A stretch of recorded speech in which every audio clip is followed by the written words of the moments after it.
Hello and welcome to the debate. I'm Papadopoulos. Boris Johnson is all set to become the UK's next Prime Minister. Although not in a democratic fashion which involves the general public, his immediate task will be how he will have to deal with Brexit. Will he go through with a no-deal Brexit scenario? Wouldn't that mean that UK's economy would come crashing down? And how about when it comes to foreign policy? For example, how will he deal with Iran, from the nuclear deal to the tanker incident? Before discussing tonight's topic, let's go to London first, where Press TV's Richard Sudan is standing by to give us an update about the Johnson election. At this point, Richard Sudan, what can you tell us, and tell us how the people there in the UK have received this? So there were a lot of things at play, we should say, first of all, but I've been on the ground talking to people all day.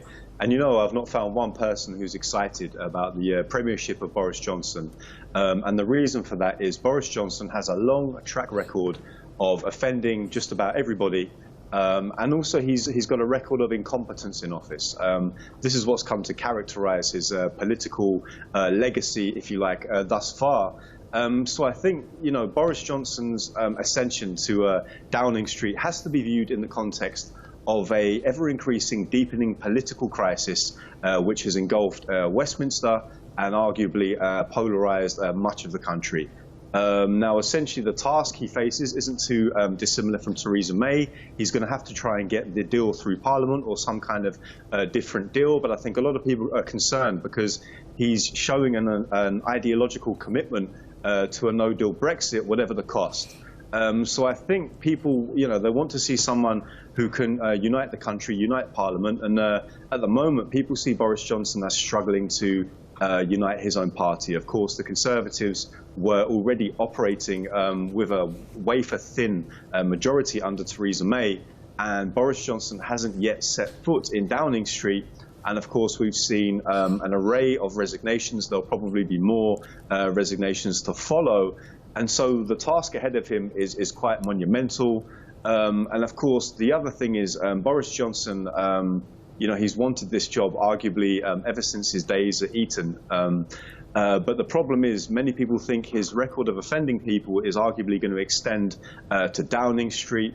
Of course, he made a number of well-known gaffes when he was Foreign Secretary. So I think people are worried about the crisis of Brexit, how Boris Johnson intends to solve it. Many people see him as one of the individuals that was instrumental in pushing the referendum, which ultimately led to a Leave vote. But I think people are also concerned, you know, rightly, about Britain's reputation abroad and Boris Johnson's seeming ability to offend everybody and inability to unite people. So I think all eyes are on Westminster and Downing Street now. We saw from Boris Johnson's speech earlier, characteristically high in rhetoric, low on substance. And again, you know, regarding the question of Brexit again, just for a moment, and the situation of the backstop, he's claimed, you know, to be able to put some kind of to bring together, but quite what his alternatives are and how he's going to deal with, you know, issues central to Brexit remains to be seen. I think people are hoping that, you know, he'll kind of do a reversal from the kinds of things we've seen him say and the kind of policies we've seen him enact. I think many people see this as a bit of a dark chapter unfolding in British politics. Okay, thank you so much for that, Richard Sudan. We appreciate it. Let's bring in our guest for this edition of the debate. Analyst at Foreign Policy and Focus, Ian Williams, joins us from New York. We'll also have editor at Politics First, Marcus Papadopoulos, who joins us from London. Gentlemen, welcome. Let me first go to London and ask you, Marcus Papadopoulos, are you excited about Boris Johnson becoming the next Prime Minister of the UK? Well, let me say this first of all. As a member of the House of Commons' press gallery, I can tell you that the atmosphere today at Westminster was remarkable. It was electrifying. There is already talk of Boris Johnson holding an early general election. There is already talk of leadership challenges against Mr. Johnson. There is already talk of votes of no confidence against Mr. Johnson. It truly is astounding that within a short period after Mr. Johnson's victory was announced, that there was talk of a leadership a challenge to him. It's incredible times we're living through at the moment. But what I can assure you is this. Mr. Johnson will not have a honeymoon period. Why? Because he inherits a Conservative Party which is bitterly divided. His Conservative government has a wafer-thin majority in the House of Commons, and that wafer-thin majority could become all the more thin on the 1st of August, because on the 1st of August there is the Brecon by-election, which, according to the opinion polls, the Liberal Democrats are set to win. So Mr. Johnson is celebrating tonight, but he will not have a honeymoon period. Ultimately, what will keep Mr. Johnson in 10 Downing Street? It comes down to two things. First, if he can deliver Brexit, and number two, if the Brexit he delivers is suitable for the British economy. Now, if he can deliver both of those, then it will be game on for Mr. Johnson. That is when the morale, the confidence of the Conservative Party will receive an incredible boost, and he could hold a snap general election next spring. But if he fails to deliver Brexit, then his time in office will be extremely short-lived, and indeed he could go down in history as having been the Prime Minister who served the shortest time in Downing Street. Well, you already had three people go at this, Ian Williams, and I want to talk about the B word a little bit later on in the program, but let's talk about it now since our guest brought it up. So is he going to be defined by this Brexit, and will this, even if he pulls through with whatever decision that happens between what he, carves out with the EU, maybe later on it'll show the true colors of what his decision is on Brexit on British economy? Well, he is reaping what he sowed. He pushed for referendum, not as a means of getting Britain out of Europe, which I don't think you particularly cared about, apart from expressions of prejudice, but as a means of him becoming leader of the Conservative Party. That was the whole purpose of it. So he won that expedient victory with the referendum, to everybody's surprise, including his, I suspect. Now he's in a position that he has to deliver on it. And frankly, I don't see a successful Brexit, because I don't see how there can be a successful Brexit. There's none of the circumstances around, none of the parameters, whether it's Northern Ireland, where you're fixed with an international agreement and an agreement, and his majority depends upon a sort of fanatical fundamentalist party that has fixed principles on this. You've got the whole idea of what he can and cannot accept from Europe, and the Europeans aren't budging. He wants a stronger negotiating position, he says. He doesn't have a strong negotiating position. He can't have a strong negotiating position.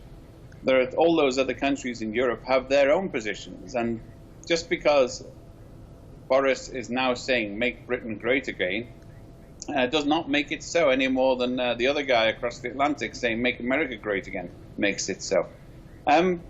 But it would be difficult to underestimate. I think it'd be easy to underestimate him, because he is a showman. I mean, he is like Trump. He was consistently misunderestimated, to use George W. Bush's words, for his electoral popularity. He appeals. This type of buffoonery and clownery and naked, unbridled prejudice definitely has its fans. And he's playing to that gallery just like Trump did. Trump got elected with a big majority. He still has a hard core. And Boris Johnson might still be able to do that. It wouldn't surprise me. If we're in Trump country, then it might be possible for him to say, "Oh, we can't do Brexit after all. Let's try something else," and get away with it. Just the sheer effrontery will do it. This is basically what Trump's been doing, of course. Almost every promise he made has been broken, and nobody seems to have noticed. And if you do it with enough bravado and puffery, like Boris Johnson seems to be a worthy acolyte here, then you can get away with a lot. So I'm prepared to be profoundly disappointed, because as several of my American friends here have pointed out, the special relationship between Britain and America seems to be a shared predilection for idiocy in its chambers of power. Okay, so you talked about general elections there, Marcus Papadopoulos. You had the Labour Party leader, Jeremy Corbyn, slamming Boris Johnson, saying that he should have been elected by general elections rather than just a Conservative Party leadership. Do you think that this is something that's going to plague his appointment? and what are the chances of that happening? You said that people are talking about general elections at this point. Well, indeed, that was on Gordon Brown's mind in 2007 when he became Prime Minister. He became Prime Minister through a coronation. And I think the same we can say about Theresa May. And I believe we can apply the same to Boris Johnson. Mr. Johnson, who in a very short period of time will become Prime Minister, knows that he does not have a mandate from the people, and that will be on his mind. But nonetheless, he has an opportunity. He has an opportunity before him to deliver Brexit. Now, it's a big if as to whether he can do that. I personally come at this from two angles. On the one hand, I think to myself, how on earth can Mr. Johnson succeed where Theresa May failed? But on the other hand, even though Mr. Johnson has said, and the Brexiteers in his party, who are his core base, have said there can be no compromise with the European Union, I suspect privately Mr. Johnson and the Brexiteers at Westminster will be saying to each other that this is a last opportunity now.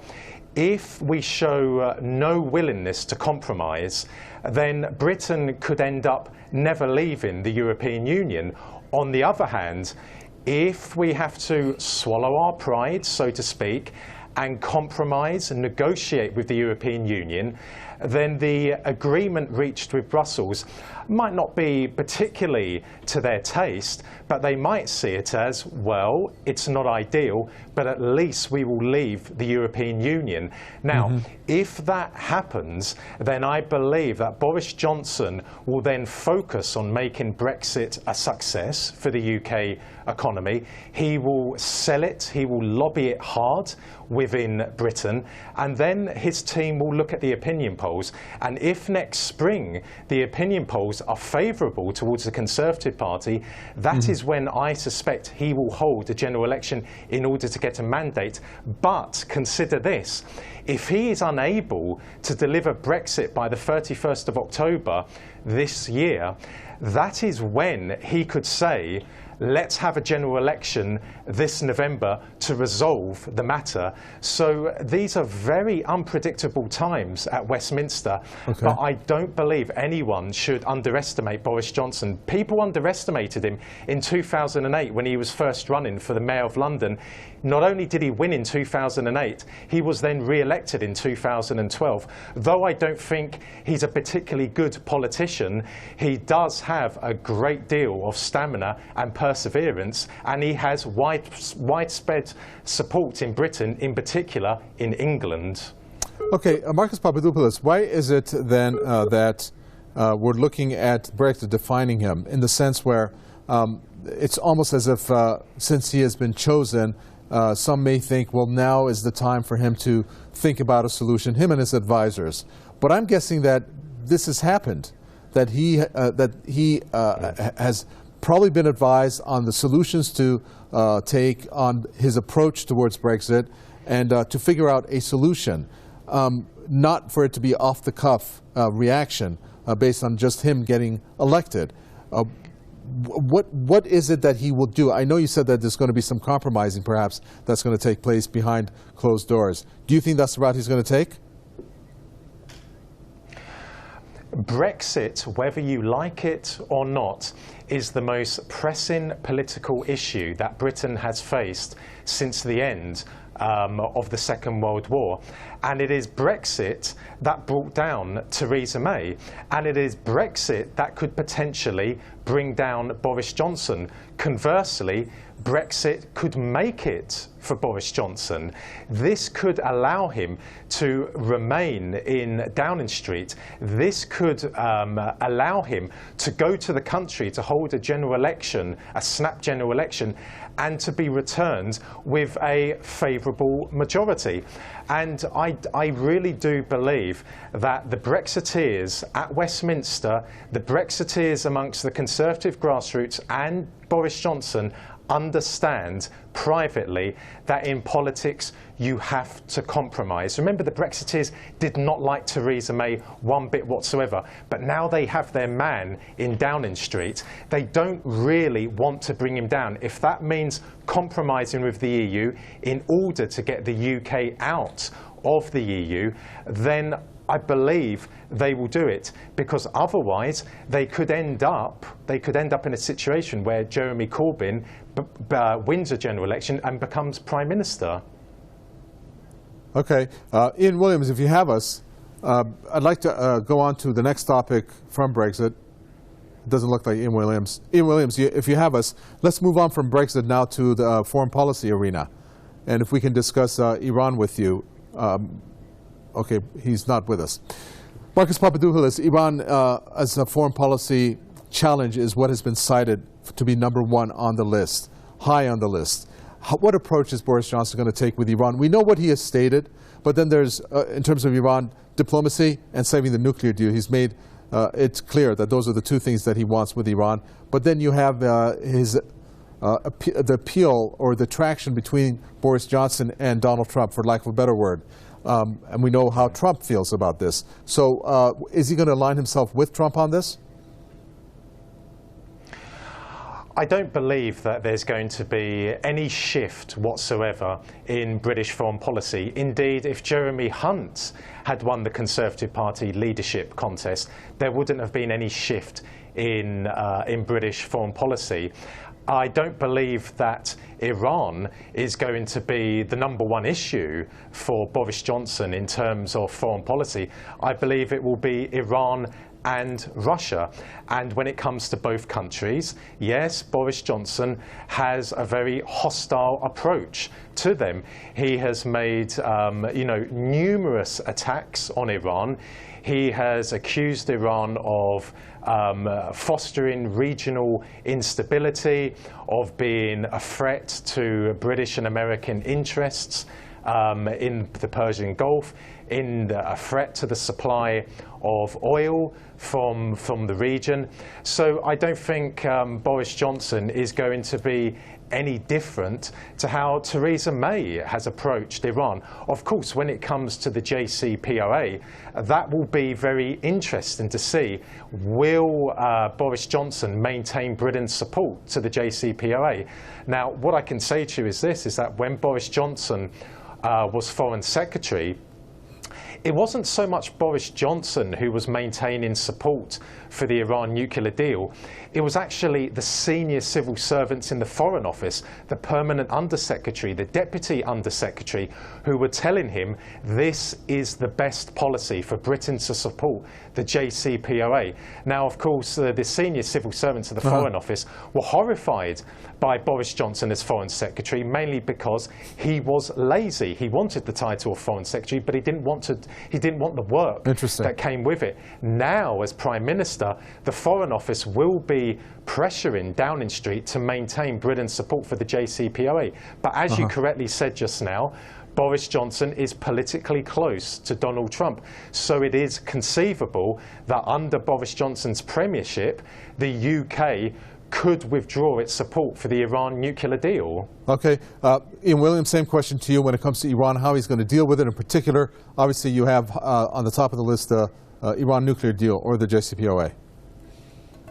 Well, I do believe there is an institutional sort of continuity that the senior civil servants and the foreign policy establishment in Britain, which is much stronger than their equivalents in the US, where its political appointments dominate.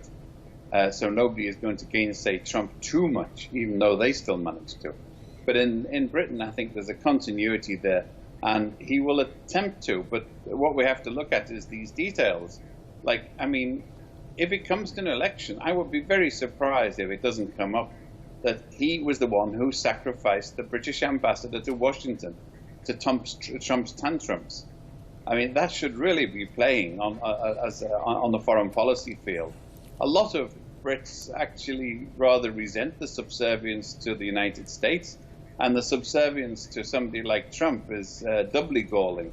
So I think that will come up, and one of the issues here, of course, is that might still ricochet out of control is the British or Gibraltarian arrest of the Iranian tanker and whatever actions follow from that. I mean, I think the legality of that is extremely dubious, and the politics of it possibly is even more dubious. And it seems that he was partly responsible for this, in the sense that he was that they were obeying Trump's orders, and that he'd already disarmed the British foreign policy establishment in the face of Trump.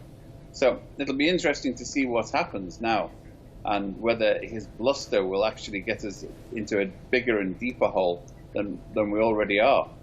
And finally, Marcus Papadopoulos, you mentioned it's not just Iran that's going to be a challenge or at the top of the list. Also, you combined Iran with Russia, I believe, or maybe separately, but both to be at the top of the list there. What type of approach would Boris Johnson perhaps take based on his past actions or statements when it comes to Russia? Well, in regard to Russia, I believe that Boris Johnson will most likely increase the British military's presence in Eastern Europe, most notably Poland and the Baltic states. I believe that Boris Johnson will probably increase military assistance to Ukraine, and I believe that if Boris Johnson is successful with Brexit, if he delivers Brexit, then he will automatically place British sanctions, severe British economic sanctions, on Russia. But then I have to be reasonable and say that if Jeremy Hunt had been successful, if he had won the Tory leadership election, then he would have most likely increased Britain's military presence in Eastern Europe, and he too would have, after Brexit, placed British sanctions on the European Union. And if Theresa May had delivered Brexit and Britain had left the EU, she also would have placed British economic sanctions on Russia. Thank you very much for that. We're going to end it there. Let me thank our guest, Foreign Policy in Focus, Ian Williams, talked to us from New York. Editor of Politics First, Marcus Papadopoulos, spoke to us from London. That is for this edition of The Debate. From me, the entire team in the capital, Tehran, is goodbye. Until next time.